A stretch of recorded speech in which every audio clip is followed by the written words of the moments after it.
de corrupção.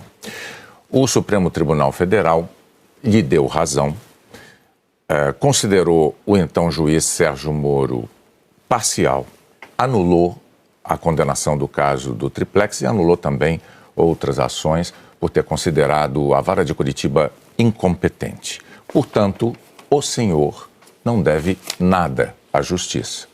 Mas houve corrupção na Petrobras. E, segundo a justiça, com pagamentos a executivos da empresa, a políticos de partidos como o PT, como o então PMDB e o PP. Candidato, como é que o senhor vai convencer os eleitores de que esses escândalos não vão se repetir? Bonner, primeiro eu acho importante você ter começado esse debate com essa pergunta.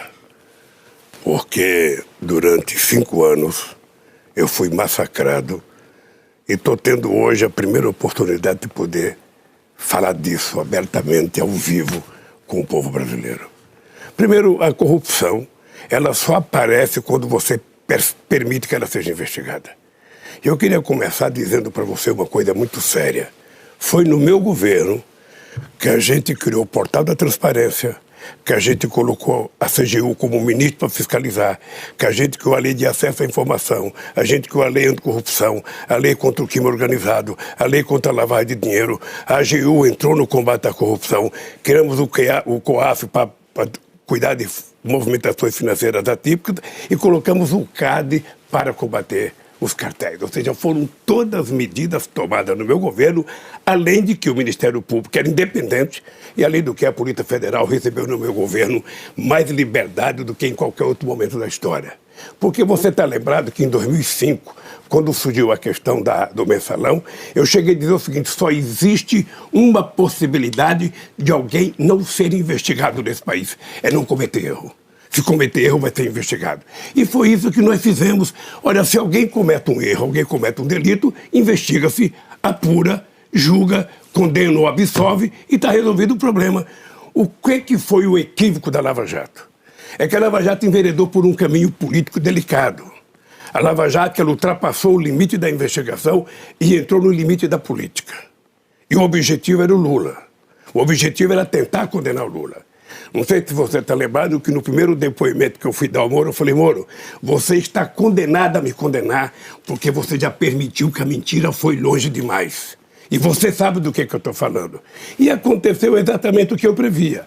Quando nós entramos com habeas corpus na Suprema Corte, foi antes e bem antes do hacker.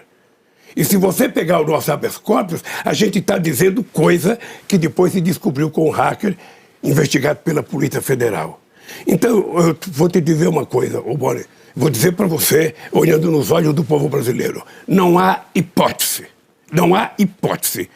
Eu quero voltar à presidência da República e qualquer hipótese de alguém cometer qualquer crime, por menor ou por maior que seja, essa pessoa será investigada, essa pessoa será julgada e essa pessoa será punida ou absolvida. Candidato, é assim que você combate a corrupção num país. Agora, candidato, o senhor elencou aqui diversas medidas adotadas em governos do PT como instrumentos, mecanismos de controle da corrupção. Mas é fato que a corrupção, a despeito disso, ocorreu e ocorreu em grande escala. Por isso, eu retomo a pergunta original, que é: como o senhor pode assegurar que elas não se repetirão? Alguma medida nova foi estudada para evitar que aconteça?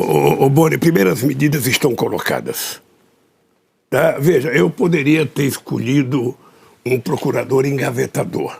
Sabe aquele amigo que você escolhe que nenhum processo vai para frente? Eu poderia ter feito isso, não fiz. Eu escolhi da lista tríplice. Eu poderia ter impedido que a Polícia Federal tivesse um delegado que eu pudesse controlá-lo. Não fiz. E permiti que efetivamente as coisas acontecessem do jeito que precisava acontecer. Olha, nós vamos continuar criando mecanismo para investigar qualquer delito que aconteça na máquina pública brasileira, porque eu já disse 500 vezes de que a corrupção, eu poderia, por exemplo, fazer decreto de 100 anos. Sabe decreto de sigilo, que está na moda agora? Eu poderia, para não apurar nada, decreto de 100 anos de sigilo para o Pazuello, decreto para meus filhos, decreto para meus assessores. Ou eu poderia não investigar, pega um tapetão, coloca em cima de qualquer denúncia, aí nada vai ser apurado e não vai ter corrupção. E a corrupção, ela só aparece quando você governa de forma republicana, que você permite que as pessoas sejam investigadas independentemente de quem seja. E eu tive a alegria, eu tive a sorte de ter um ministro do porte do Márcio Tomás Bastos, sabe, que era uma figura, sabe, inatacável nesse país do ponto de vista da competência e da seriedade. Candidato, por isso, pode ficar tranquilo, sabe? É que houve um momento... Erro pagará. Houve um momento, em mais de um momento, aliás, o Partido dos Trabalhadores chegou a dizer que o prejuízo acumulado pela Petrobras com o escândalo do Petrolão tinha sido reconhecido pela empresa e colocado no balanço da Petrobras por uma imposição da Lava Jato. Isso foi dito pelo Partido dos Trabalhadores. Hoje, e escrito, hoje o partido reconhece, então, que efetivamente houve este prejuízo? Deixa eu lhe falar uma coisa. Você não pode dizer que não houve corrupção se as pessoas confessaram. O que é mais grave é que as pessoas confessaram e, por conta das pessoas confessarem, ficaram ricos por conta de confessar. Ou seja, foi uma espécie de uma delação premiada. Você não só ganhava liberdade por falar o que queria o Ministério Público, como você ganhava metade do que você roubou. Ou seja, o roubo foi oficializado pelo Ministério Público, o que eu acho uma insanidade e uma aberração com esse país. Ou seja, o correto era você fazer a investigação que tinha que fazer da forma mais correta possível, como fizeram no meu tempo que eu era presidente, e depois, se a pessoa foi inocente, você absolve. Se a pessoa for culpada, você condena. O que acontece é que aqui no Brasil, Bonner, nós temos um problema sério. É que as pessoas são condenadas pelas manchetes de jornais e depois não se volta atrás. Mas voltaram 6 bilhões e 200 milhões de dólares para a Petrobras. Foram devolvidos olha, muito desse dinheiro, inclusive por diretores da Petrobras, que não tinham como juntar uma fortuna. Que ótimo que votou e o Ministério Público queria pegar 2 bilhões e meio para eles, criar um fundinho para eles. Né, desses 6 bilhões e mais ainda. A gente olha o que eles devolveram, mas vamos olhar os prejuízos que foram dados.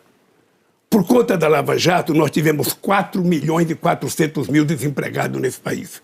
Por conta da Lava Jato, nós tivemos 270 bilhões que deixaram de ser investidos nesse país. E por conta da Lava Jato, a gente deixou de arrecadar 58 bilhões.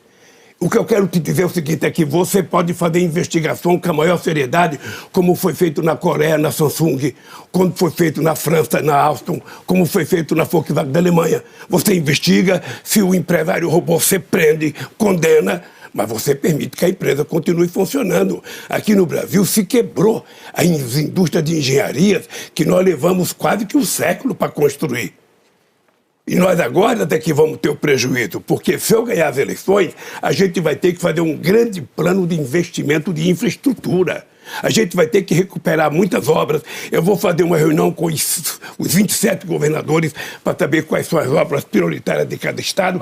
E esse país vai voltar a andar. Nós vamos falar de economia daqui a pouco, mas antes de passar a palavra para a Renata Vasconcelos, eu gostaria de fazer só uma observação sobre os números que o senhor mencionou. Muitos economistas afirmam que esses milhões de empregos não criados, os investimentos que não foram realizados, seriam consequência não da Lava Jato, mas da crise econômica herdada da gestão de Dilma Rousseff.